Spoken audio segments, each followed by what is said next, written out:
Thanks again. Hello and welcome to episode 154 of the Chills at Will podcast. It's a pleasure today to be joined by Ian MacAllen. And here's a little bit about him. He's the author of Red Sauce: How Italian Food Became American, from Rowman and Littlefield in April of this year, 2022. He is a writer, editor, and graphic designer living in Brooklyn. He's art director at the Rumpus, a contributor at America Domani and the Chicago Review of Books, and a member of the National Book Critics Circle. His writing has appeared in Chicago Review of Books, Southern Review of Books, The Offing, 45th Parallel Magazine, Little Fiction, Volume 1 Brooklyn, and elsewhere. He tweets at Ian MacAllen, that's MacAllen, and is online at ianmacallen.com. Ian, thanks for joining me today. How are you? I'm doing great. It's good to be here. It's good to be here. And looking at this book, whenever I first saw it online a long time ago, I was so excited. And I was telling you before we recorded it exceeded my expectations. That'll be the main, thing we'll talk about, of course, is red sauce. Let's do the thing that like Italians do, especially Italians like us who don't have Italian last names. Is like, have you noticed this, like, it's like a comparison of like last names? Like, okay, cool. Like, how Italian is your last? Okay, what's your mom's maiden name? Oh, of course, you need a lot Right? of vowels. You need Right? vowels at the beginning, the middle, and the end. Right? Otherwise, people look at you funny. So I'm a little biased, but I always like the ones that end with E with the E. So mine is Albanese or Albanese, Yeah. right? My grandfather was the Tullio, Oh, and nice one.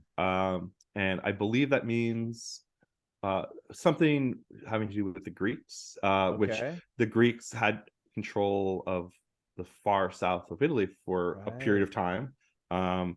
And so that's how that usually comes into play. And it's funny to see that name pop up because there's only so many surnames from the village that he was from, right? Mm, And so basically anyone in America who has that last name yeah. is probably some kind of distant cousin, and they probably have a relative that originated in Bagnoli. Uh-huh. And so I have cousins Masulo, Okay. who are also from that village. So you see that name pop up, and then you start to see those It's names such an Italian populate. thing. Bring those Yeah. last names And then those names pop up in communities, and you're like, oh well, that town in America is where people from Yeah. that village settled, because Right. someone's a cousin along the way. Sure. It could be Sure. fifth or sixth removed, but a town of a couple thousand people, how many? Yeah. Right. Yeah. um I'm so so interested that my Albanese, my grandparents' last name, or Albanese, means a person from Albania. hmm Right? So like you talk, like obviously right across. So we're both talking mainly from Molise, from hmm the states that used to be Abruzzo and Molise together, kind of hmm central southern, right, east. yeah, But it's about Albania is right across Greece. it's further east, but it's about equidistant to Rome and Naples, right? Exactly, So exactly. Great way uh to put it. yeah. My grandfather actually would talk about how when he was 15, 16 years old, people would ride bicycles from town Mm. to Rome, and it would take a couple days. Oh man. You didn't have the A1 or A6, whatever goes through there now. And now Okay. we went there in 2000 with my cousins Oh, nice. who still had some houses there. We saw that my grandfather showed us the house he grew up in, and I remember driving from Rome with them. First of all, tiny little Italian cars. Hmm. There was Yeah. like 4 or 5 of these of us. All the cousins were coming up. Squeezed five, 6 people into like a little Fiat, and we're riding along the highway. First of all, like the mountains there are extremely high, and then you have these valleys. So we come up to the essentially it looks like a Roman aqueduct, but it's just a Mm. freeway, right? And we're about to cross from one mountain to the other, and then we get off and we go all the way down the mountain, cross the valley, we cross the little river that the bridge is going over. The freeway is much higher out, 200 feet in the air, and we're just on Mm. this little rinky dink bridge, and we go all the way back up the other mountain Mm. because there was no exit for Whoa. the other mountainside, so we had to get off early and then cross.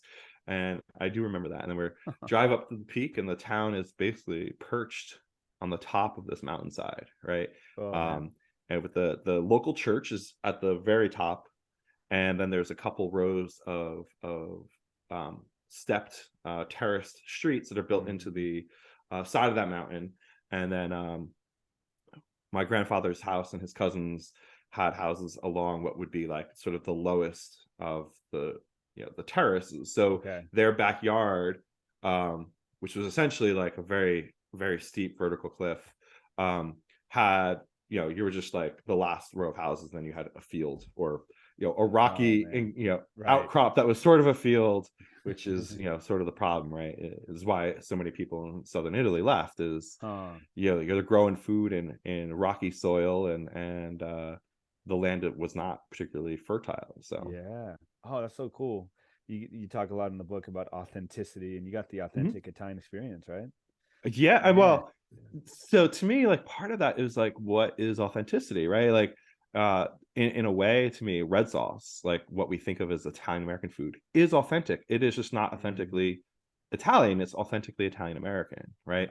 And what I said this on an interview before, is that whatever you're eating, that is authentic, right? If I walk into a restaurant and what do I have on a Tuesday night, right, that is really authentic.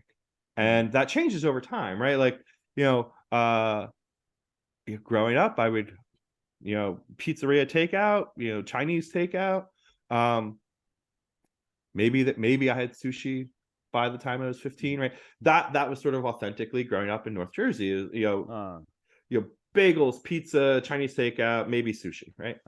And now I live in New York, and it's 20, 30 years later, and what do I have on a fairly regular basis? Well, I have Middle Eastern food, I have Thai food, Taiwanese food, I have Korean food, I still have pizza, I still have bagels, but what is my authenticity is, well, it's merging all of those things. It's a combination of all that, and they're all drawing inspiration from distant ethnicities, but at this point, a lot of people are, whether they're Italian or from Taiwan or Korea, the third, fourth generation, and that to me is the fascinating part of modernity, right? And obviously I love Italian food and my Italian heritage, but the fact that I'm essentially in what was an old Italian neighborhood in Brooklyn, but all these other great cuisines are also here, really speaks to the existence of like the American melting pot. And and that influences the scene in pizzas, right? Like, there's a pizzeria, I don't know, a mile and a half, 2 miles away from me, that is doing Caribbean toppings. So oxtail and shrimp and I think there was a jambalaya there the last time I was there. All these different unique flavors on pizza, right? And so they're taking what is a New York tradition now, a New York style pizza, and adding their own taste, and that oxtail was incredible, I will say. So I bet so much of the book, especially a lot of the discussions of authenticity, in quotes, reminds me, great book if you haven't read it, Gustavo Arellano wrote Taco USA. You know what, I have, literally, it is the next book for me to read. I just read a different taco book by Rafael. I'm mispronouncing his name. Also about American taco. I think his was called American Tacos, and there's Taco USA. I think and and then I have a third book, which is even a deeper history. It's more academic, that I'm looking into. So I've been reading about tacos, if that wasn't clear. But I'm really excited about that. And that one, the American taco book I was reading does talk about the fusion of all these. So the Korean tacos coming out of California, the evolution of the Texas tacos, from breakfast tacos, and I thought that was a really fascinating look about how a different kind of cuisine is merging with the influences of different ethnic groups. And to that point, last night I went to the store. I was thinking of some kind of taco or fajita, and then I was like, well, what if I like change it up a little bit, and I did a Korean inspired taco. And later today I have a leftover slice of pizza from the day before that, and I have some leftover Korean pork that I made, and I'm going to make a Korean pork taco pizza, right? So, and that will be my lunch, just taking those flavors and merging them together, and yeah, we'll see how it goes. I don't know. I don't know what it's going to That be like. sounds actually really good. That sounds really good. Well, yeah, like Gustavo, like he got, I wouldn't say he got his start or got some of his most notoriety through a column that was really tongue in cheek satire called Ask a Mexican. Based out of Orange County originally, and then it became national. And so he was kind of seen as like this, spokesperson for many Mexican Americans. And so, and he knows his food extremely well, but like, it's hard to sum up his point because he has so many interesting points. But it's like he's basically saying, like, I mean, what does authenticity really even mean? Like, if it's good, it's good. Yeah. I'm definitely oversimplifying, but if it's good, it's good. And he's done a lot like in the South, with Mexican food there. Some of it, quote unquote authentic, some of it not. But just like, kind of, Well, he's like, take a chill, relax on this whole authenticity thing. What does that even mean? one of the most common tacos in Brooklyn is the El Pastor. And I I believe was just gonna go that the there. Lebanese Yep. immigrants 100 years Yep. ago, The drawing on the mixing up, rotisserie. yeah, mixing together the Mexican and Lebanese traditions, created that El Pastor. And now there's probably not a taco shop in Brooklyn where you can't get, an El Pastor, which passes off as a Mexican food, right? Because, in my research, my understanding is the New York's Mexican population grew very rapidly in the 1990s and 2000s, which is actually when we had a lot of taco shops opening up. And I know Californians and Texans love to talk about how their tacos are great, but I will come to the defense of New York's tacos. We do a pretty good job now. I have a lot of interesting things going on. So yeah, I feel like yeah, totally love the fusion. Yeah, I gotcha. Let's go back a little bit. First, I mean, congrats on the book. We talked about, where to go online to find your info and to buy the book. Like, have you always been a reader and a writer? I would love to know what you were reading and yeah. possibly writing growing up. So as a kid, I read a bunch of John Grisham, which some of it was probably not age appropriate. Michael Crichton too. So like sort of pulpier mass market books. In the aughts, the 2000s, I was, I've been writing fiction for a while. I have some short stories that are out, not a whole lot of novels. No one has published a novel of mine. Yet. Plenty of querying, no publishing. But and obviously I read a lot of novels overall. A lot of what I review for online or in book reviews typically are short story collections or literary novels. But I also for many years love the sort of singular topic food book. So like, you would maybe Mark Kalinsky's Salt or Cod are a really good example of that, the sort of genre creating author there, right?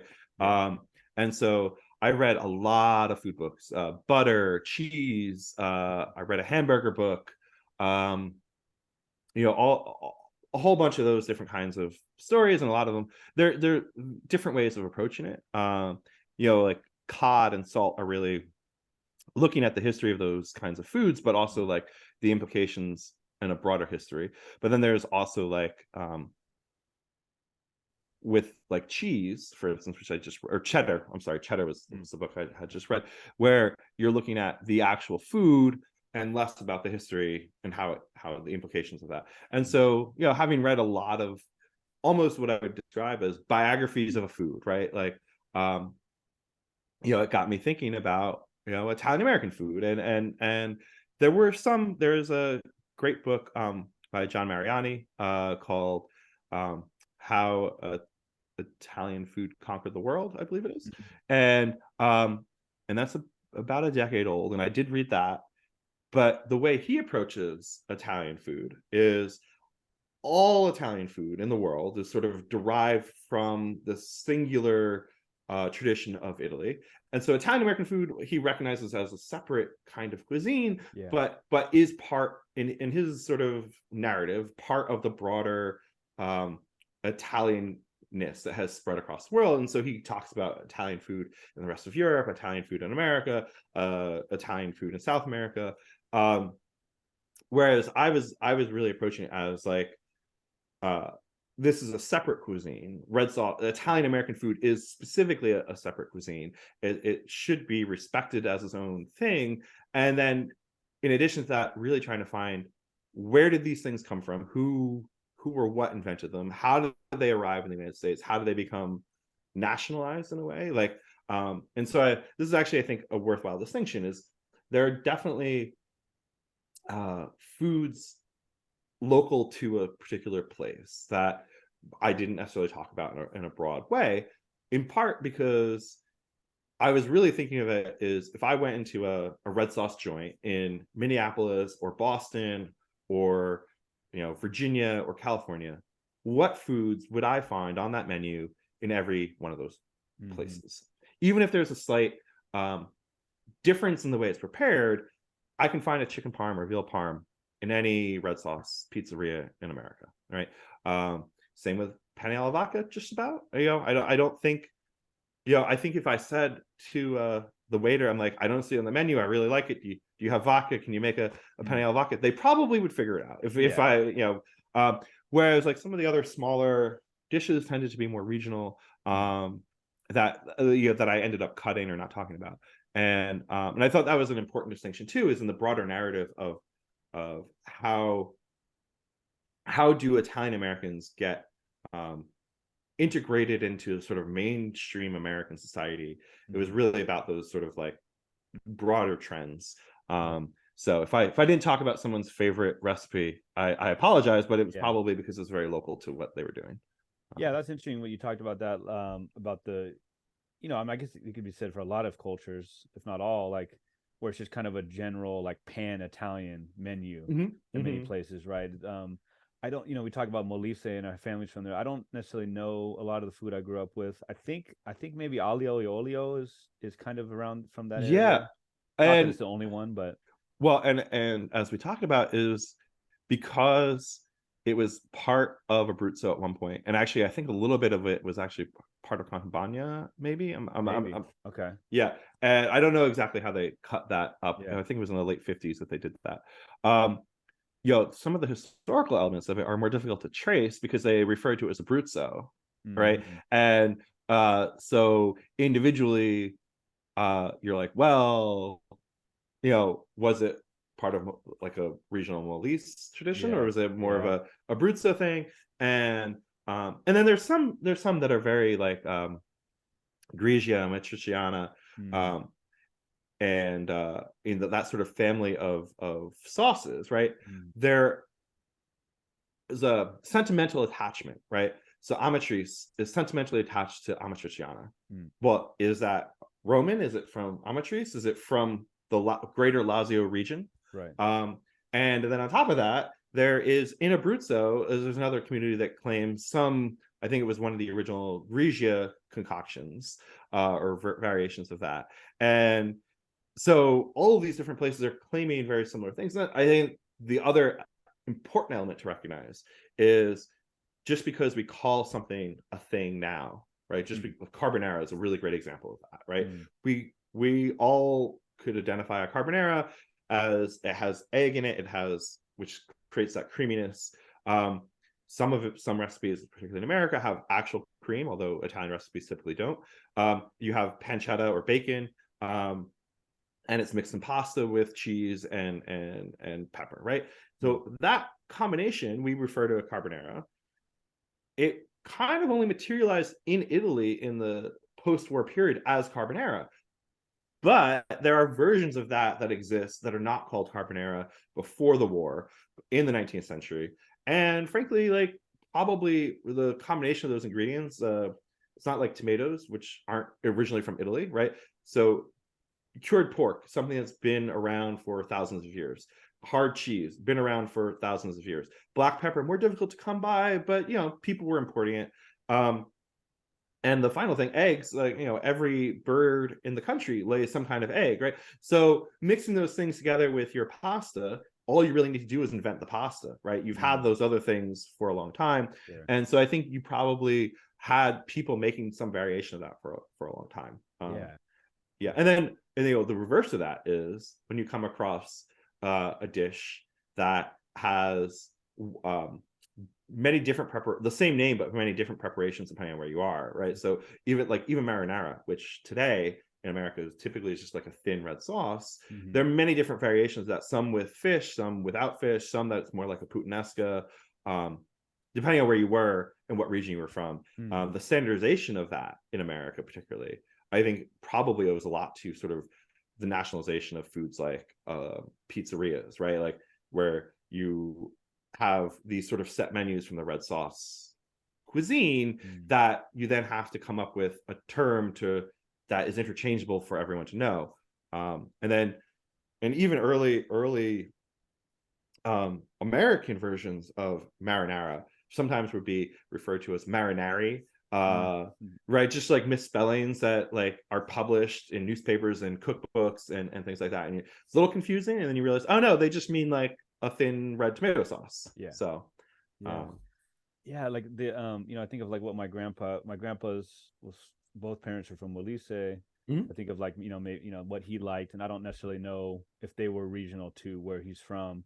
But like in the book, you talk about like Valentino had, the famous actor, he has the two recipes, right? Yeah. Meant to be kept separate, or yeah. And spaghetti and meatballs are as American as apple pie. But so my grandma has one parent was from Lucca up in Tuscany, and one's Calabrese from Calabria.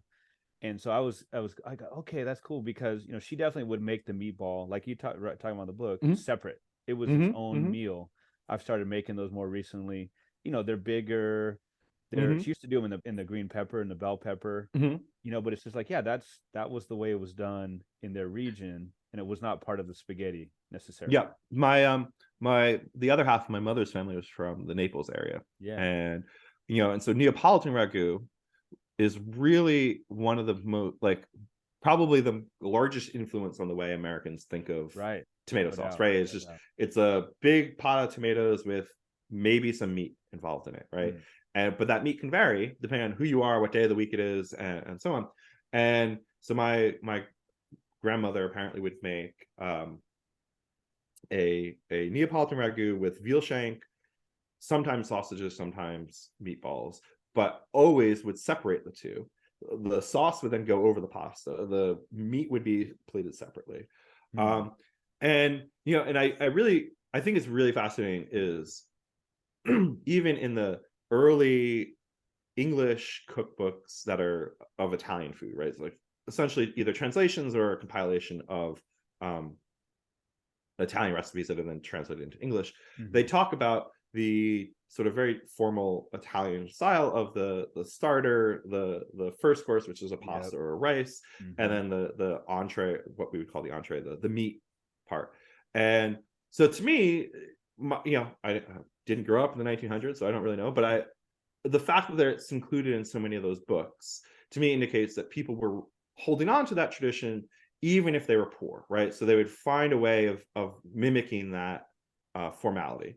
But I suspect what essentially happened in America as we moved to a restaurant culture, right? And this is what happened in the 1910s and 1920s when meatballs first come about, is Italian immigrants go from only serving restaurants for the enclaves that they were in to trying to attract a broader audience, right? I suspect part of that was merging the pasta and the meat course in a way to both expedite dining, right? So but also to make it more casual, right? So it's more accessible for everyone.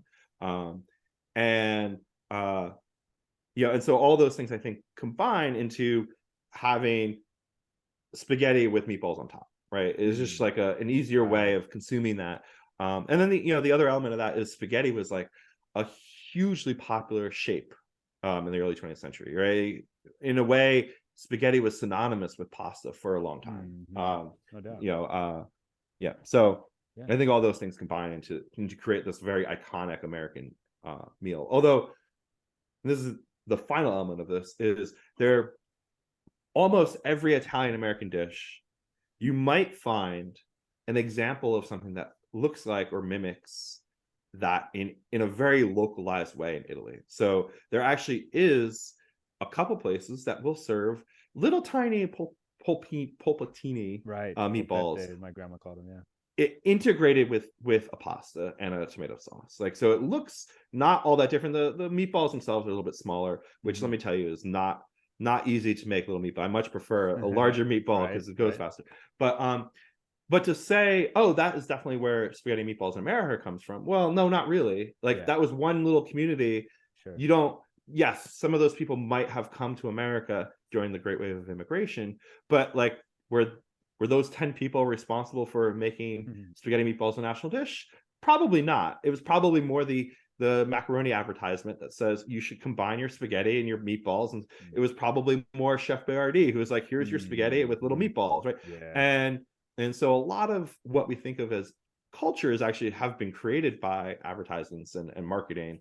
I mean, even the idea of Italian food for these immigrant communities in the early 20th century was created by marketing, right? You were trying to sell the idea of Italy to people who had come from technically United Italy, but for most from Italy was united in what, 1861, and the Great Wave of Immigration is beginning in the 1880s. So a lot of those people were really, they didn't think of themselves as Italian. They thought of themselves as, I'm Neapolitan. I'm from this kingdom. I'm from Lombardy, or well, probably not Lombardy because that's in the north. But you know what I'm saying is they were individually these very tiny communities that they associated with, not Italians. But marketing, it was easier to market to Italians rather than a small community, right? No doubt. No doubt. Yeah, with I mean, obviously there was definitely ethnic I don't know, prejudice is, that's too strong a word, ethnic, violence, ethnic inequality against immigrants, Southern Italian immigrants, etc. Nowhere near the area, of Asian American, Latinos. But I think a lot of like what you read about in the book, like garlic was seen as like the Italian perfume, and they used to say DiMaggio like put olive oil in his hair, and right, and I think right. The Time magazine had a good quote about DiMaggio when he was going off to war. Don't worry, ladies, he doesn't smell of garlic, or something along those lines. Right.